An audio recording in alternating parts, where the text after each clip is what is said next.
South Texas Amateur Tour Podcast, The Power Hour, with your hosts, Travis Silkowski, Michael Emanuelian, Casey Graham, Jason Bird, and Brad Gilbert.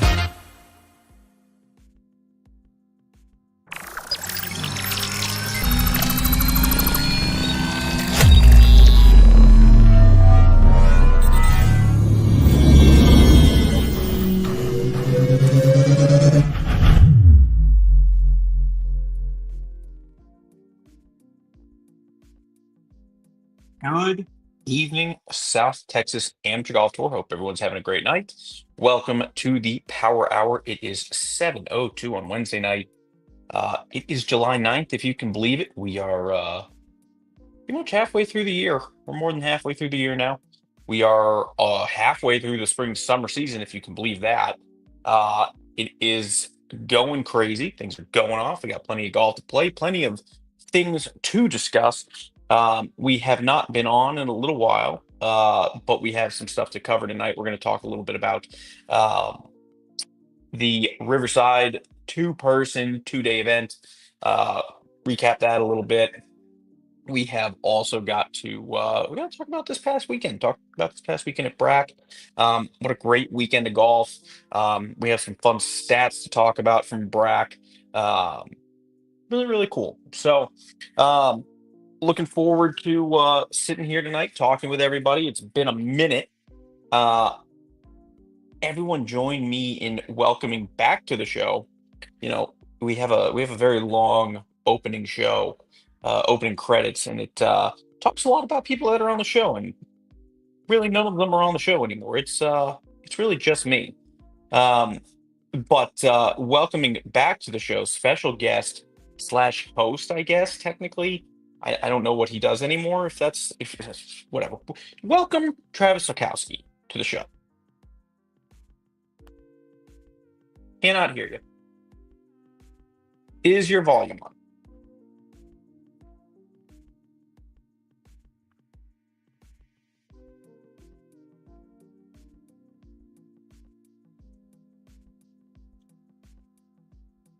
Cannot hear you, Travis. I'm going to go and come back, is I believe what we're going to do. But maybe this is why we haven't seen Travis in a little while. What used to be the perfect setup for a podcast has now turned into a nightmare at the Silkowski home. The poor boy, which has caused me to be working by myself lately. But let's try it again. Back there, I hear something. How about now? Now I can hear you. Welcome back. Okay. Hi, how are you? Hi, buddy. I'm good. I'm so sorry. I wanted to have my phone for stats, so for the first time I'm on my iPad, which clearly didn't go according to plan. Still having technical difficulty with my studio audio in my office here, but here we are. It's Wednesday, July 9th, as you said. We have a couple events to recap, and it's been a minute since I've been live on the air, and I am excited to be here with tour golfers. I am in agreement with you that I can't believe it's July 9th. It's kind of halfway through the summer season. I know we had an extra event in there, so it seems a little further than it maybe is. Yes and no. But 5 events left. 4 of them are stroke play. The brand new City of San Antonio Men's Amateur Championship is only a couple weeks away. I say brand new. It's the 105th Men's Amateur Golf Championship, presented by the Alamo City Golf Trail. And Jason Bird and I are lucky enough to sit on that operations committee and work hand in hand with the trail on the 105th Men's Amateur Golf Championship. That's the Greater San Antonio Men's Amateur Golf Championship. Really excited for that. Man, just happy to be back on the show with you. Thanks for carrying the load. It is comical to watch that opening segue and go, oh, haven't seen Jason in a minute. Oh, haven't seen him in a minute. Oh, I don't even talk to him anymore. I'm just kidding. I'm just kidding. But yeah, sorry, it's been so busy. And the family and I have been doing lots of national park trips kind of on the off weekends. We get so little off weekends operationally that we kind of have been all over the place lately. And right on cue, we have a 6 a.m. departure on Saturday, and Sabrina, Kaylin, myself, and my mother are going to Sequoia National Park for a week. So we'll be up in the mountains for a week starting on Saturday. Yep, you're going to be missing the TPC round with myself and Jason. I You don't golf much anymore. We need to try and get you to play golf again. We talked about it last week briefly. I have not played since tour travels. Fun fact, I touched my golf bag this week though, and I pulled out a metal Aquafina from Black. Oh, golly, that's I And don't. six. I think that's low key one of the best things. Oh yeah, the metal water bottles. Oh yeah, Now I want one of those so bad. yeah, really, Forgot how much I love those. really like those. But yeah, it's good to be back. We got a lot to talk about and not much time to do it in. How are you? How's everything going? Yeah, I'm good. Work is keeping me busy. Playing, trying to play golf, trying to play lots of golf if I can. Um, New irons in the bag over the last couple of weeks have proven to be an effective change. Had a really fun weekend at Brack, and um, man, I'm ready to start playing some stroke play events and start trying to, I don't know, make something happen.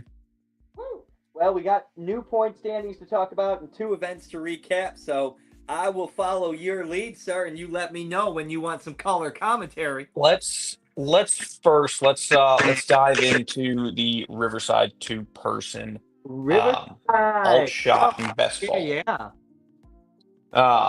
That was 2 weekends ago at Riverside. That was a Saturday 2 o'clock shotgun start and a Sunday 7:30 a.m. shotgun start. Day one alt shot. Day two was a best ball. Day two was a scramble. Excuse me. Yes, alt shot scramble, brand new Alt shot scramble. triple points.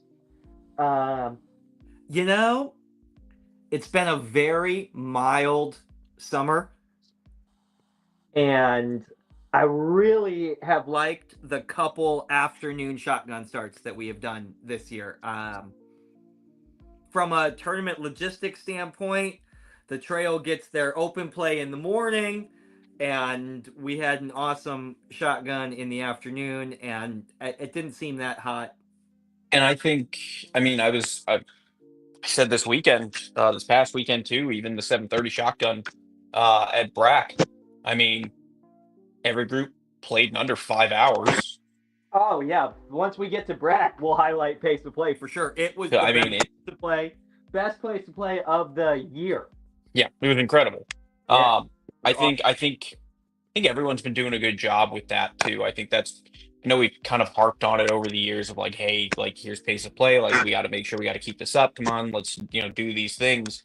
I don't know what kind of clicked for everybody, but the last couple of events of shotgun starts have all been very well paced.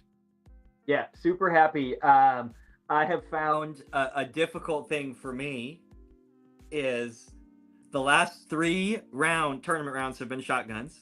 Mm-hmm. All 3 of those tournament rounds, every single person has showed up. Every single person was on time. Every single person was in their cart and paying attention to opening announcements, and that freaks me out. But great job, everybody. Love the enthusiasm, love the engagement. I mean, it's awesome, but it's like, All of a sudden, like, wow, stage fright.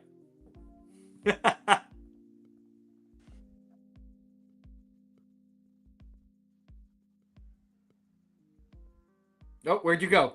You there? Oh, Yeah, can you there hear you me? are. Yeah, I can now. I couldn't for a minute. I can. I got some really bad feedback and had to take the headphones out.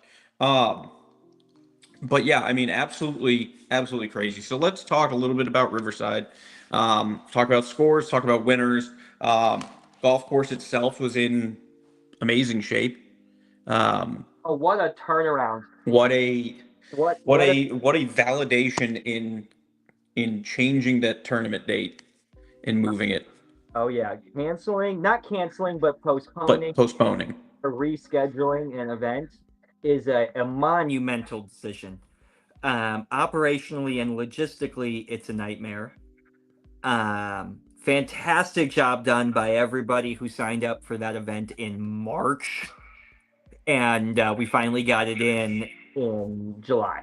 So great job. Actually, it was the I last weekend in June. It was the last weekend in June. It's give a lot of love to Riverside too. I mean, the whole course was in. I mean, call it what it was. It was it was garbage when it, we had to change it. it was user error, and it was it was atrocious. It was awful, and what a great job those guys at Riverside did in general, and then getting ready for us to have a double shotgun tour event. So Yeah, fantastic job. If you haven't been to Riverside, since you saw some nasty pictures on San Antonio Golfers Facebook page, go give it a shot.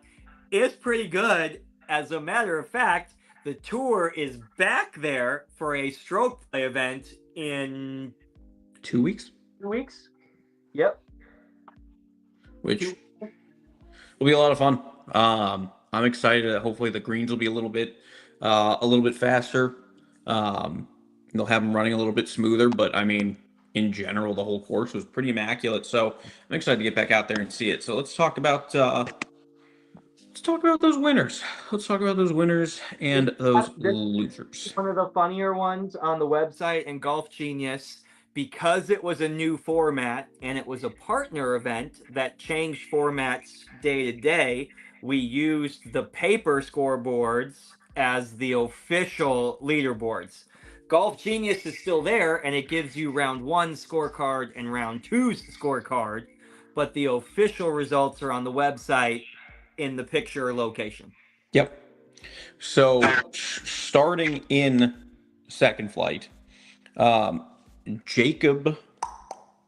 Oh, where'd he go? Jacob Trentman and Logan Armga combined shooting a 7 under par. That's fantastic. It's fantastic. Even par, alt shot, and 7 under scramble. It was amazing. It was fantastic. The only red number gross in second flight. Victory Cookies, best duo, rocking Kevin Looney's new Loon Golf brand. Good job, guys. It's fantastic. Great playing. In second flight, net victory shooting a. Uh, what would a par been? What was par for 2 days? 144, 144. 72. Okay, so shooting steady 126, Yeah, 18. 18 below 18 under par net. Okay. Uh, Bernardo Pagos and Danny Pocket. Woo! Bernardo and Danny. I mean, listen, the net number, a net scramble. If you play good and have a big handicap, it's going to go low, and that's what they did. They played great. Under par gross in the scramble, and under par gross. I'm sorry, under par net in the alt shot and the scramble. Of course, getting to 18 under. Victory cookies for Bernardo and Danny. Great job, guys. Yep, great playing. Following first flight, the net winners, also shooting 126, 18 under, goes to Art Mesa and Monte Morales. Also under par gross in the It's spring. 126, 18 under par. Yeah, this is first flight now, so 4 over par gross on the alt shot and 3 under par gross on the scramble was good enough for first place net. They actually tied for first place gross and lost that scorecard playoff. We'll see that in just a second. But it's great playing. Great playing. Monty. Great playing, repping the Sunday Red Tiger. Art Mesa's back. He's done with good. He's a grown up now, and he's back to Tiger. It feels right. When you make the team, right? It's just a maturing phase. Yes. Low gross in first flight, shooting 145, winning in the scorecard playoff against Art Mesa and Monty Morales is Bo Gonzalez and John Arnett. Woo! Shooting 145. Congrats to them on their win. 145, so 1-0. I mean, 1 over first flight for 2 days is pretty good. Alt shot just. I mean, it's solid, and numbers can add up, and winning in a scorecard playoff is always good. Winning is always good. Victory cookies are always good, and it was triple points, so It was 200 points each team member for first place gross. Very nice. And finally, in champ flight, net winners. Getting tired of seeing this name on the board. I'm waiting for him to finally get handicapped a little bit better. Fernando Palos and Kevin Davidson, incredible 123, 21 under par net winners. Congrats to them on their victory. I think it's great. I think Kevin Davidson's playing fantastic. He is on the team. I am looking up his handicap right now. It's 4.4. So his 4 pulled Fernando up into champ flight in this particular situation. Well, but shit. Right, exactly, right. Player of the year is on Kevin Davidson's radar right now. A top 3 on the team finish in the spring season. And currently, I mean, we'll talk about the point standings in a second, but he currently T4 in the point standings. Now, that brings up a really interesting question. What happens if Kevin Davidson top 3s in the summer season? You know, where does that spot on the team go? Well, it would go to the 4th. Exactly place. Correct. Exactly correct. In regards to the team, Kevin means nothing to that on the summer season right now. If he finishes first, second, or third, the team spot would leapfrog him and go right to the next person. Yep. Well, congrats to them on their win. And finally, in champ flight, 3 teams tied at 132. That's 12 under. It was awesome play. Huge scorecard playoff. Ended up with Steve Evans and Jeremy Jaramillo falling to 3rd gross. Dustin Weldon, Sean Vidal finishing 2nd gross, giving 1st place to our very own Alex Zertucci and Ben Carricker, shooting a 12 under 132. Absolutely stellar playing. That's fantastic. 5 under alt shot is ridiculous. And I believe they had an alt shot eagle. And then 7 under on scramble, combining for that 12. Jeremy and Steven chipped in for eagle on their 18th hole to get into that scorecard playoff. Come home with 3rd, and then Dustin and Sean, of course, finish in the middle. Shooting tied for the low round on the scramble. They actually shot 11 under in the scramble. Alex Pissarro and Andre Ramirez also shot 11 under in the scramble. MD, I thought your partner did a fantastic job holding his own by himself on the back 9 on Sunday there. Happy birthday, I mean, by the way. Yeah, I mean, it was certainly, we had a good day on Saturday, kind of lost a little bit of momentum at the end. And um, yeah, we made the turn into the second day. And man, we just didn't have we just couldn't get anything going. We started off on one and we birdied the first hole and we birdied the ninth hole. Uh, and then I had to leave to go to Emma's birthday party. So shout out to Kevin for holding it down. Yeah, Um, I think maybe if you stay, there's 20, 25 points to be had, But I some think you did great, and you guys cashed in some points. Yeah, I mean, I certainly started. Uh, the only thing I hate about 7:30 shotgun starts is that okay, I'm up at 4:30, 5 o'clock, and I drive right, and I Yeah, get no warm up in. It's the same thing that happened this weekend. Like it feels sometimes like it takes too long for me to get my round started. You can see on the scorecard from Brack where it's like, oh, he figured it out. yeah, Like you can yeah. see by the fourth or fifth hole where, oh, okay, Mike's alive again, and I'm good to go. And that's kind of how it was that weekend with Kevin. It took me a couple holes to get warmed up, and then it's like, oh shit, I'm done for the day. I saw a tour golfer in the parking lot of Brackenridge Park set up his own net in the parking lot. I mean, that sounds like a Jake Stevenson move. He's the only guy who would bring a fucking TrackMan to go putt too. So that certainly sounds possible. So I don't know who it was. It certainly wasn't Jake. But I saw somebody set up a net in the parking lot, and That's I thought that was neat. I Tell you thought that what, that's a bold move, and if you don't win, that's even worse.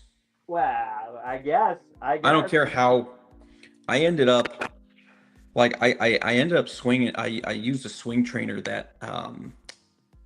uh that Micah just got recently, and I used that to get loosened up. And I tell you what, usually like I didn't start off hot on Sunday at Brack, but I felt loose and I needed a second just to get the feel. And I ended up buying that swing trainer because I was like, oh, that was actually really good. Yeah, I mean, listen, I know exactly what you're saying. I am a get to the golf course 2 hours early type Yeah, of guy. I just am when I'm playing, and when I'm playing seriously, it's foam roller, full practice routine, blah blah blah blah blah, and that's it's tough. You're right. so hard not to have that. That's a challenge at a 7:30 shotgun, especially with a 2-hour drive. Uh, Yes, for uh, sure. yeah, yeah. Actually, fun fact. Um, oh no, this was at Brack. That was at Brackenridge Park. We had one team of brothers actually drive up from Mexico, so the South Texas Am Tour is now international reach. So Internacional. yes, yeah. They had a 5-hour drive. I don't like this tour that much. And Marshall Villasenor flies in from Dallas. Which I think is just That's God. amazing. How much do you have to hate golf in Dallas? Oh yeah, I mean that's exactly right. I mean, man, it's got to be tough in that market. I mean, or he's got Southwest points for days, right? Uh, I mean, at what point do you not just buy a PJ? That's Like I don't. different. That's different. I mean, listen, I cannot get a PJ, but I got Southwest points for days. That's. I mean, I got a shit ton of Southwest points. Like I'm like, oh, I'm gonna fly to San Antonio every weekend. You live in Austin. Why would you do that? It's because I got the points. I enjoy large crowds, like waiting. I did the math recently on flying to Houston, and it's almost the exact same to just drive if you check a bag. I mean, I'd rather just fucking drive. Yeah, yeah. So I mean, I was researching running down to Moody Gardens, and yeah, if you factor in parking, time to walk, time to check in, time at the gate. I I think we drive that. I think it'll be way more fun for us to drive. I think we'll have more fun in the car driving than the airport. But yeah. I think we're getting close. I think there's some dates in September that we're looking towards Moody Gardens at, and then I think there's a puddle jump trip to Torrey Pines in our future. Maybe a Yeah, trip there is. over in our future. That's coming. That's gonna be sick. You're right. I seem to only play golf when we travel now. Yep, that's pretty much it. I haven't ridden in a golf cart with you in months. So yeah. like you were my ride or die, and all of a sudden you're like, no, I'd just rather be alone on a fucking mountain. Yeah. Certainly, my midlife crisis is being alone on mountains for sure. Your midlife crisis is in full effect. He's already, and I mean, shit, you already picked out. I mean, I think the Tacoma will be in their 6th gen by the time you get it, but you've already picked out your truck for retirement. You've gone through the whole thing. Oh yeah, You're so far ahead of it now. Yeah. I've decided I'm going to keep the dually. I think. I found a place in Austin. Actually, I found a place in Austin that will make a custom overland style cap for an 8.5 foot bed. Nice. So I mean, it's going to weigh a ton. Oh yeah. But it's going to have 4 entry doors, which is what I wanted. Yep, that's sick. Doors. And yeah. So I'm gonna keep the dually, and I'm gonna keep overlanding in the dually. There you go.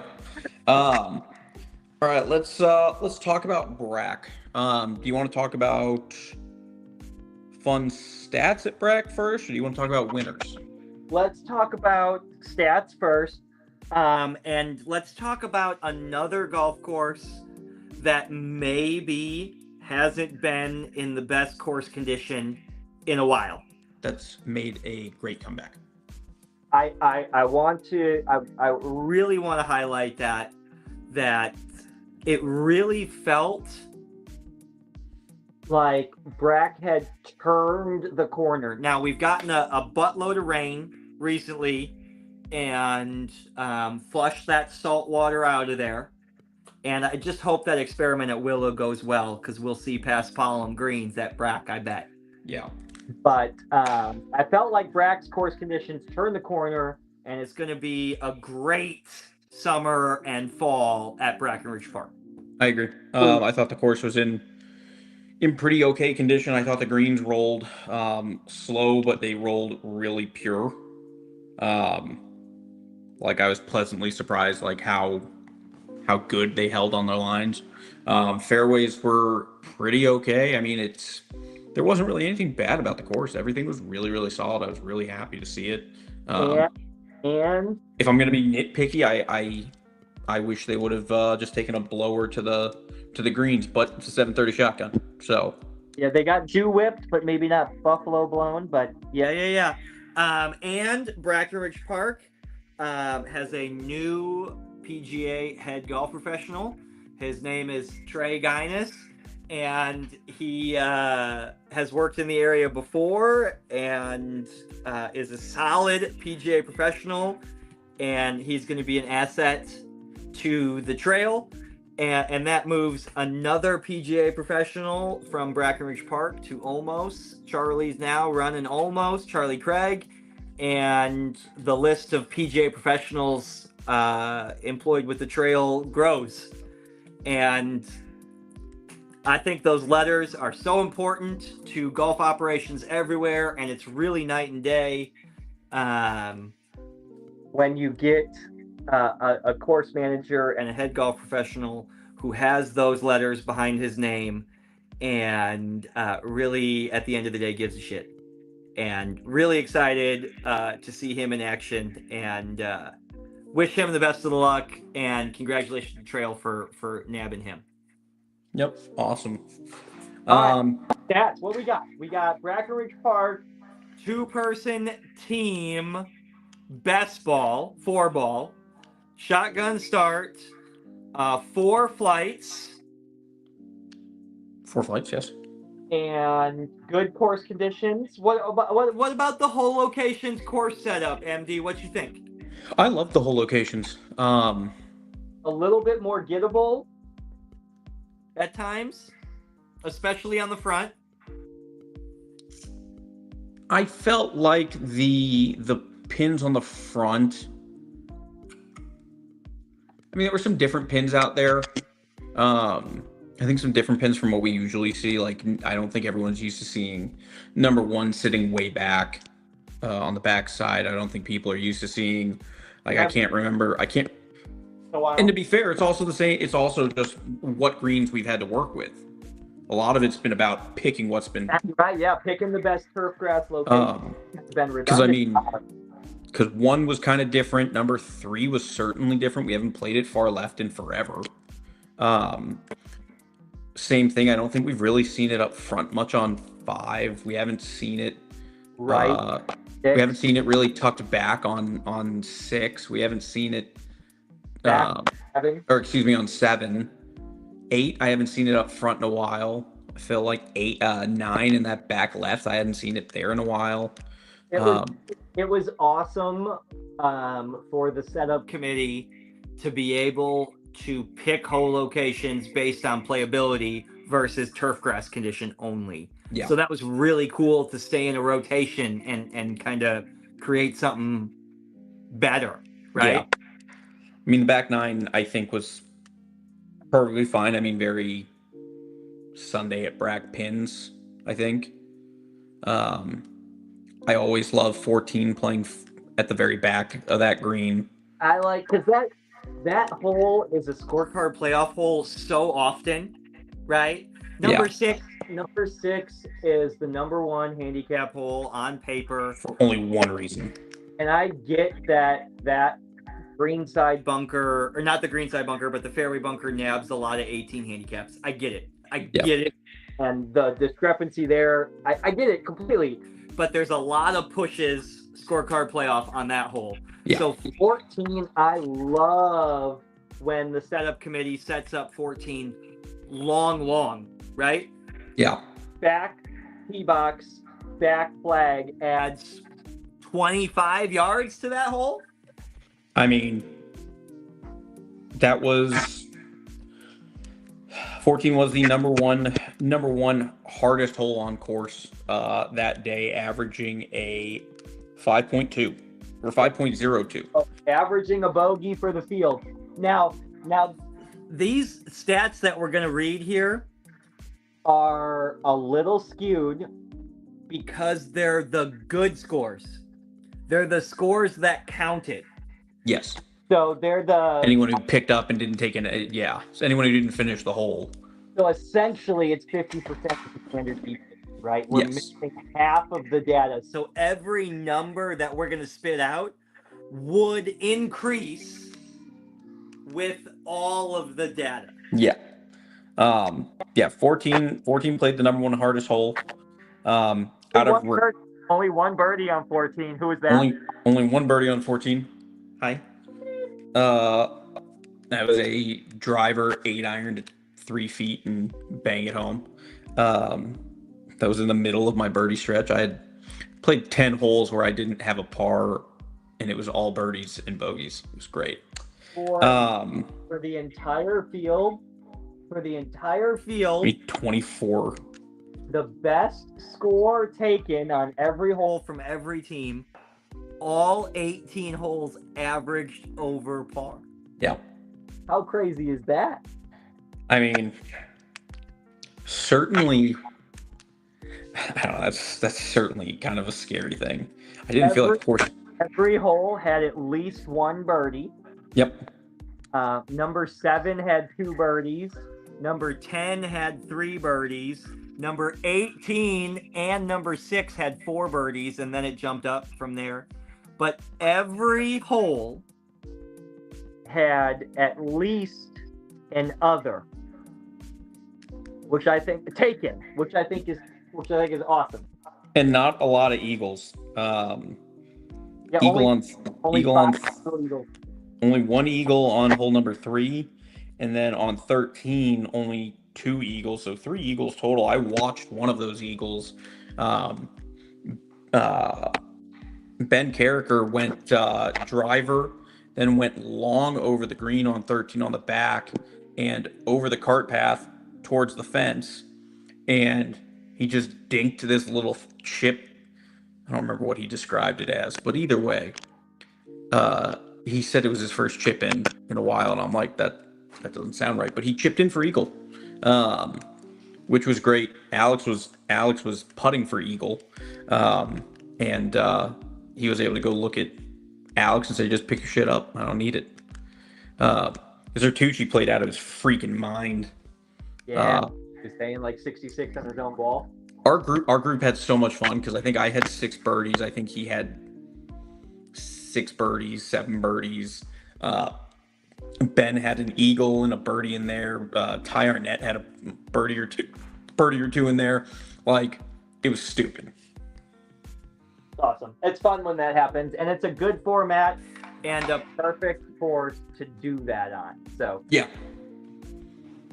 I mean, I love shooting even par, not making a gift card and having my handicap fucked. So yes, we call that Jason Bird. Like a couple years ago, he lowered his handicap in like 10 events in a row and didn't win a gift card, like something stupid like that. Yeah, I'm currently pulling a Jason Bird. Hardest hole was 14. Second hardest hole was 16. Third hardest hole was 8. So interesting. Birdied. There were 5 good birdies on that one. And then 10. Here come the par 3s.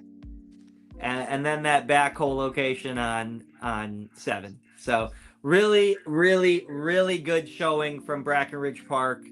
I can't believe number 13's ranked the number 1 easiest hole and still played over par. Now that's all golfers. Now I can sort this. I'm looking at the actual sheet. Let's go. Let's sort it to. I'm going to sort it on my end just to Champ Flight. And the hardest hole for Championship Flight was hole number 10. Really? Yep, hardest hole for Champ Flight was hole number 10, then hole number 14, and then hole number 6. The easiest hole was 13, and the scoring average was 4.4. Okay. Yeah, I mean, you and I talked about this. 9 also played under par, 3 played under par, 9 played under par. I'm sorry, I'm going the wrong way. 3 played under par. 11 played under par. Really? 17 played under par. Yeah. These are just scores taken, though, right? Yeah. 12 played under par. I told you I thought the interesting stat for the day was, from a Champ Flight perspective at least, 79 birdies out of Champ Flight. 1 played under par. 8 holes played under par for Champ Flight. Wow. And we recorded for the weekend 151 birdies. 79 came out of Champ Flight. And of that 79, that was 11 groups, and I think the 11th and 10th group only had 3, so 76 for 10 groups. Oh, Alan Crowder's watching. Oh, and yeah, Stephen Evans. Stephen did make eagle on 9. Yes, he did. So Champ Flight had a shit ton of birdies. It was just go look at some of those scorecards, especially go look at everyone, go look at your gross first, second, thirds, and stuff like that. I mean, the birdies were ridiculous. Yeah, it's like the skins expand all is good. Yeah. Yeah. I think there's only 4 good skins? 4 good skins only. Yep. Really good showing. Let's do winners and talk about upcoming, and let's get everybody back to their Wednesday night.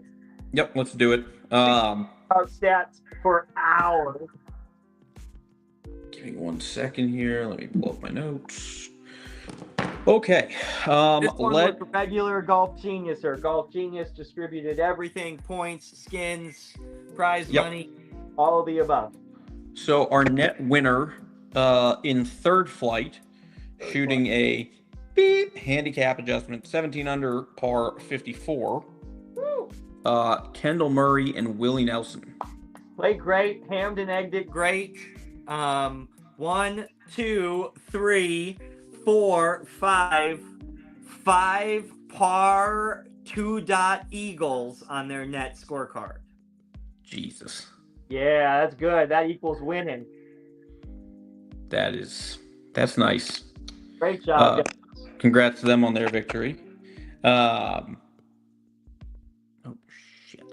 Congrats to them on their victory. On the gross side, shooting a 1 over par 72 is, there you go, Fred Zapata and Marty Singh. Congrats to them on their victory. Freddie played great, and Marty contributed in the right spots. 1 over par is great. Fantastic job. Great job, guys. That's a 2-shot win over Jacob Trentman and Logan Armga, who victory cookied at Riverside the week before. So great job, guys. Yep. Second flight, shooting 17 under par 54 bogey free, destroying the group. Dale Beavers and Ed Mitchell. Woo! Golly, they are just that's just diabolically good. Where did they make some big numbers, or where did they make some low numbers, I guess? I am looking at their net scorecard. So it is birdie net 1 on hole number 2. Been there. Birdie net 1 on birdie net 1 on hole number 4. Jesus. I want you to know that it is a birdie net 1 on hole number 2. And there it is. There's another birdie net 1 on hole number 11. You know, that shit don't add up fast.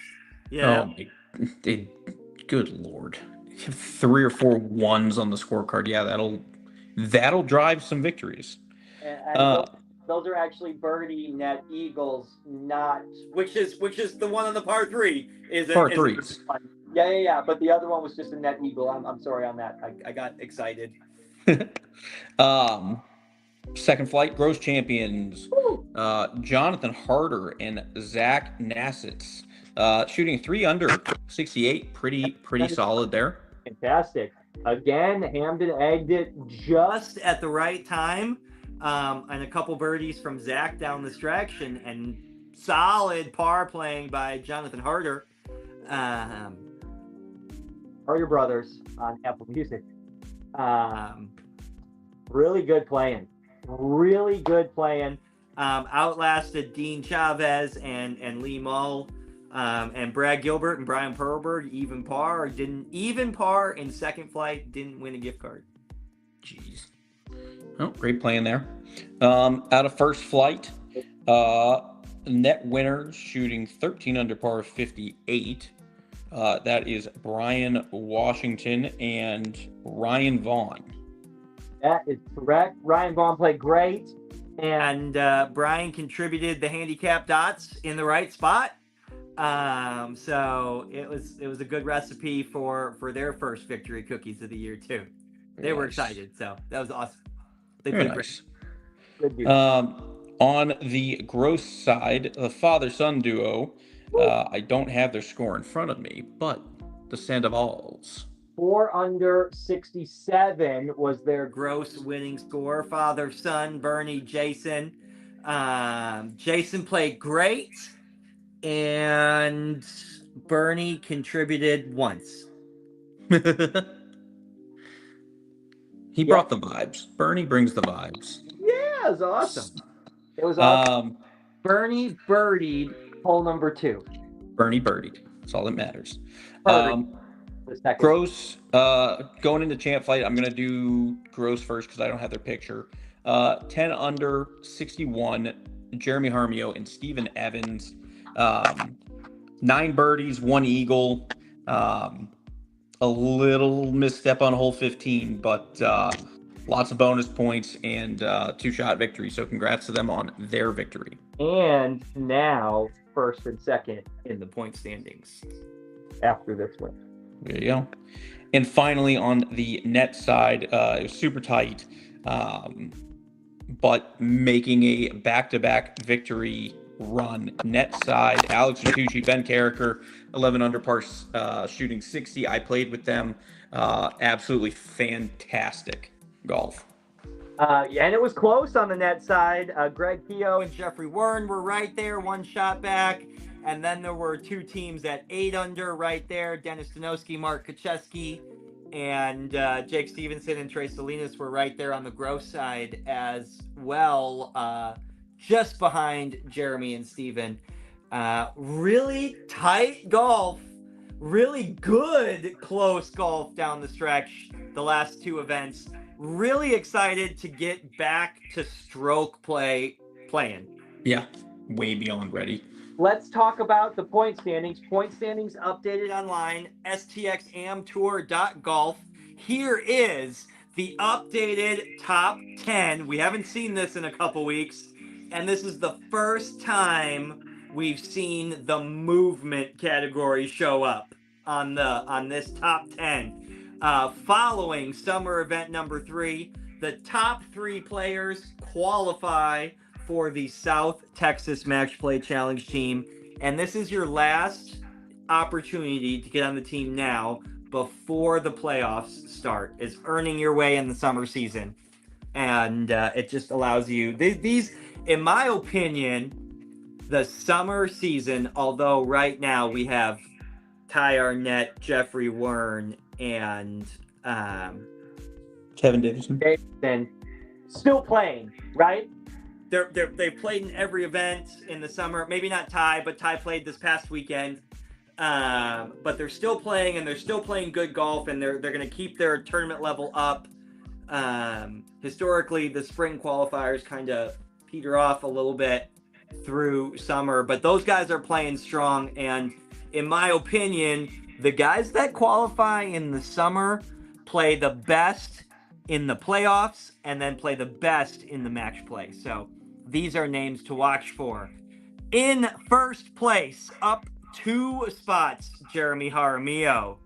Up 3 spots in second place, Stephen Evans. Up 8 spots, jumping into the top 3, Kendall Murray. Tied for 4th place, last week's first place team, Kevin Davidson and Fernando Palos. Down a couple with his second place finish, Tim Blunt. That's what happens. Finish second, slide a couple. Ben Carricker and Alex Zertucci climb the leaderboard. They're tied for 7th. And T9 for Logan Armga and Darren Cormier. Down 1 and staying number 9. So we had 3 people fall out and 3 people jump up. Kendall Murray, Alex, and Ben jumped in, and falling out of this week's top 10, Greg Richter, Tim Tice, and Trey Salinas. Still lots of golf left, and we were just talking about that. Getting back to individual stroke play. Next up on tour is July 20th. That is at Riverside. Individual stroke play. This was a Willow Springs event that got moved to Riverside. Excited to play at Riverside. You can go low there. MD, what are your thoughts on this sizzling South Side summer swing? God, I haven't heard that in a hot minute. Man, I like it. I mean, I think I don't love Riverside as a stroke play place, but I mean, it's nice to just go to stroke play. I've been vocal about it for forever about hating team events. So I'm excited to have people actually have to play their own ball. But I'm excited to play Mission, if I'm being honest. Mission and going back to almost basing for Team Alt Shot. The next 3 events are open for registration. Event 4, 5, and 6, they're in the middle of that schedule. July 20th at Riverside, August 3rd at Mission Del Lago. Those are the next 2 stroke play events. And then now open for registration. Hey, Trav. I don't think we can hear you, bud. Oh, really? I love how you say, oh, really, but I can see that you can't be heard. Following on, Travis, 720, July 20th, Riverside Stroke Play event. Then August 3rd, Mission Del Lago Stroke Play event. We haven't been to Mission in a hot minute. And then on the 24th of August, the return to Olmos for a team alt shot, which is always fun. I think I'm missing that event. No, I'm not. Never mind. I'm not missing that.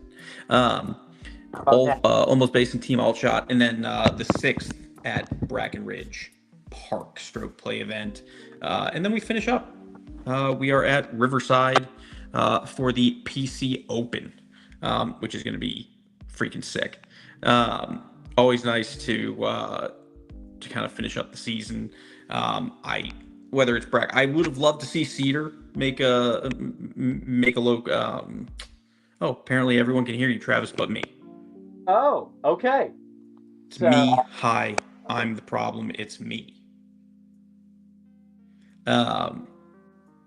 Travis, continue talking if you want. I can't hear you. Okay. Well, that's going to be. I'd love to see Cedar though.